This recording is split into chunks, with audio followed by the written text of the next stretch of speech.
This method can help answer key questions in the epigenetics field, such as the mechanisms of gene regulation and cause and effect relationships between different chromatin regulatory elements. The main advantage of this technique is that for the first time it is possible to modulate a chromatin loci with physiologically relevant endogenous enzymes. Generally, individuals new to this method will struggle because mouse ES cell culture is inherently difficult for those who have not been trained in the technique.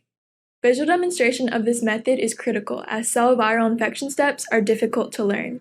The researcher must time 2 separate lines of cell culture, and it is necessary to vigilantly monitor safety during these steps.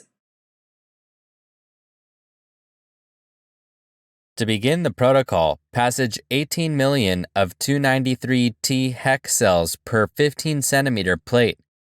Aspirate the old media and add 10 milliliters of 1X phosphate buffered saline or PBS. Aspirate the PBS and add 3 milliliters of 0.05% trypsin. Incubate the cells in trypsin for 8 minutes at 37 degrees Celsius. Rock and tap the cells halfway through the incubation. The following day, when the cells have reached 60 to 80% confluency, perform a polyethyleneamine or PEI transfection.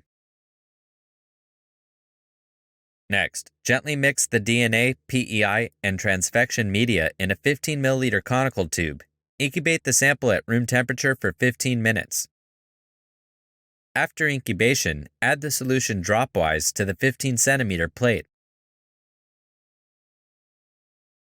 Then incubate the sample for 16 hours.